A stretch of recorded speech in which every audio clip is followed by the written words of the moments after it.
Saudari-saudaraku yang terkasih, berjumpa kembali bersama saya Inspirasiku di Antara. Renungan Harian Sabtu 3 Juni. Hari ini kita bersama seluruh gereja Katolik memperingati Santo Carolus Lwanga dan kawan-kawan para martir Uganda. Semoga di akhir pekan ini kita bersama keluarga, komunitas kita selalu dalam keadaan baik, sehat, dan tetap bersemangat. Marilah kita mengawali renungan kita hari ini dengan tanda kemenangan Kristus. Dalam nama Bapa dan Putra dan Roh Kudus. Amin. Allah Bapa sumber keteguhan iman, darah para martir telah Engkau jadikan benih iman umat Kristen. Semoga gerejamu yang sudah disuburkan dengan darah Santo Carolus Lwanga dan kawan-kawan martir semakin bertumbuh dan menghasilkan panenan berlimpah. Dengan pengantaraan Yesus Kristus Putramu Tuhan kami, yang bersama dengan Dikau dalam persatuan Roh Kudus, hidup dan berkuasa Allah sepanjang segala masa. Amin. Dalam nama Bapa dan Putra dan Roh Kudus. Amin. Saudari-saudaraku yang terkasih, inspirasi kita hari ini dari Injil Suci menurut Markus, bab 11 ayat 27 sampai 33. Marilah kita siapkan kitab suci kita masing-masing. Kita akan membaca bersama-sama, lalu merenungkannya. Beberapa waktu sesudah mengusir para pedagang dari halaman Bait Allah, Yesus dan murid-muridnya tiba kembali di Yerusalem. Ketika Yesus sedang berjalan-jalan di halaman Bait Allah, datanglah kepadanya imam-imam kepala, ahli-ahli Taurat, dan kaum tua-tua. Mereka bertanya kepada Yesus, "Dengan kuasa manakah Engkau melakukan hal-hal itu? Dan siapakah yang memberikan kuasa itu kepadamu, sehingga Engkau melakukan hal-hal itu?" Yesus menjawab mereka, "Aku akan mengajukan satu pertanyaan kepada kalian. Jawablah aku, dan aku akan mengatakan dengan kuasa mana kulakukan hal-hal itu." Pembaptisan Yohanes itu berasal dari surga atau dari manusia? Jawablah.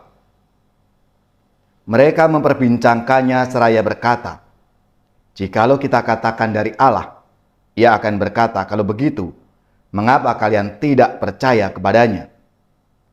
Tetapi masakan kita katakan dari manusia?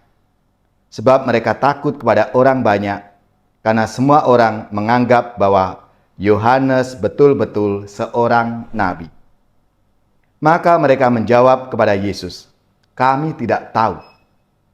Maka kata Yesus kepada mereka, "Jikalau demikian, aku pun takkan mengatakan kepada kalian dengan kuasa manakah aku melakukan hal-hal itu." Demikianlah sabda Tuhan. Terpujilah Kristus. Saudari-saudaraku yang terkasih, hari ini 3 Juni kita bersama seluruh gereja Katolik memperingati Santo Carolus Lwanga dan kawan-kawan martir. Semoga semangat dan teladannya memberi inspirasi dalam hidup dan karya pelayanan kita semua. Maka profesiat untuk saudara-saudara, gereja, paroki, dan lembaga-lembaga yang pesta nama Santo Carolus Lwanga.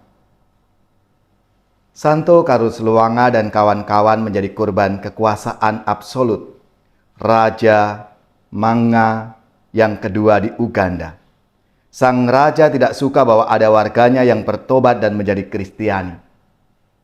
Kekuasaan politis diperebutkan oleh banyak orang karena memungkinkan seseorang memaksakan kebijakan yang dikehendakinya kepada warganya.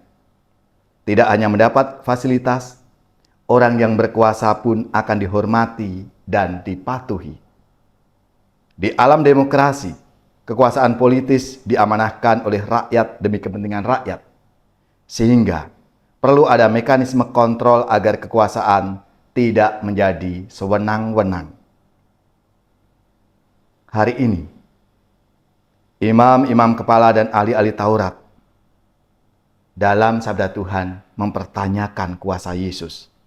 Dengan kuasa apa dan siapa yang memberi kuasa kepada Yesus untuk mengajar dan menyembuhkan banyak orang?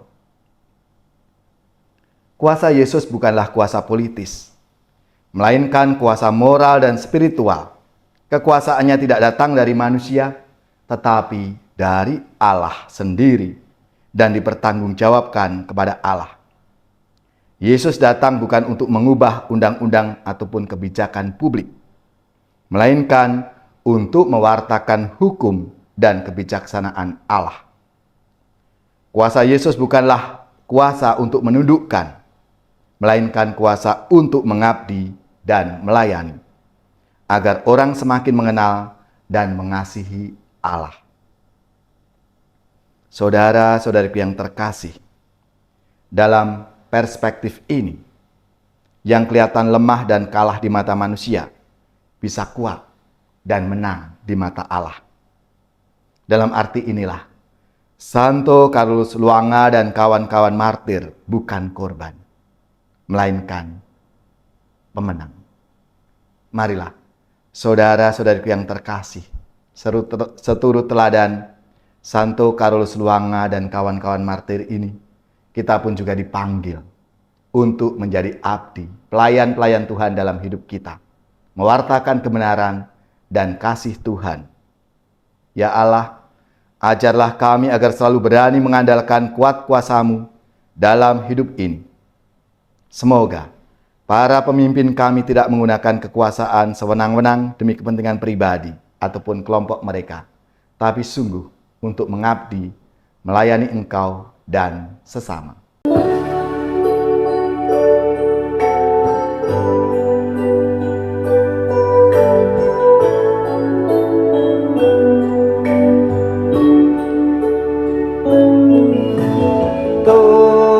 Tuhanlah gembalaku, aku terjamin selalu. Jikalau Tuhanku berkenan menjadi gembala, makan minum tiada henti, Tuhan yang memberi. Di sana jalanku membentang, Allah Bapa melindungi.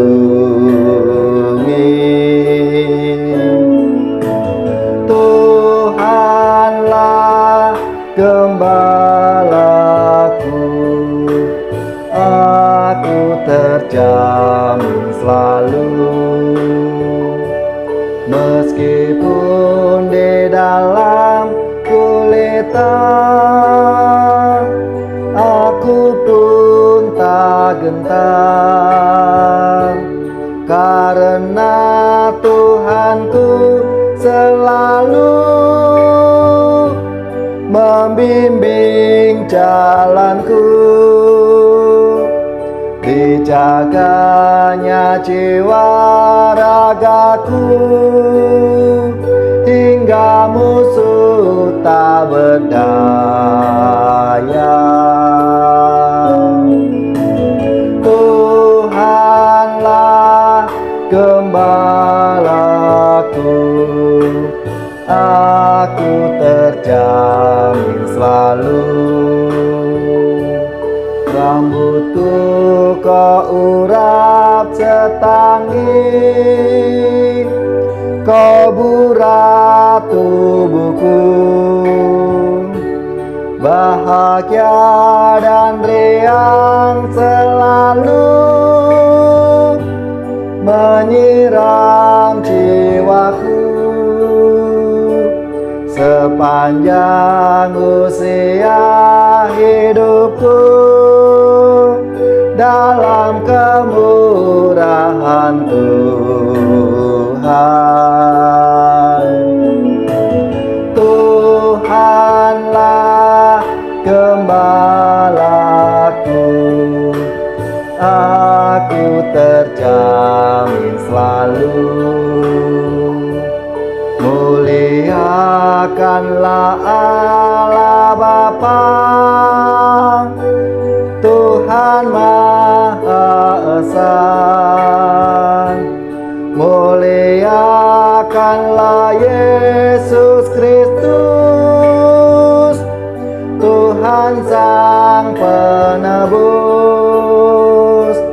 Muliakanlah Allah Roh Kudus, sekarang sepanjang masa. Tuhanlah gembalaku, aku terjamin selalu.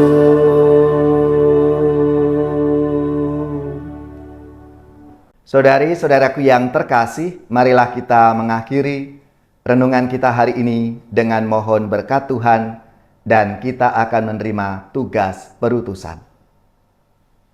Semoga saudari-saudara sekalian, keluarga-keluarga dan komunitas kita, orang-orang yang kita doakan, mereka yang sakit, yang menderita, seluruh tugas, belajar, pekerjaan, usaha serta karya pelayanan kita, dibimbing, dilindungi dan diberkati oleh Allah yang Maha Kuasa, Bapa dan Putra dan Roh Kudus. Amin.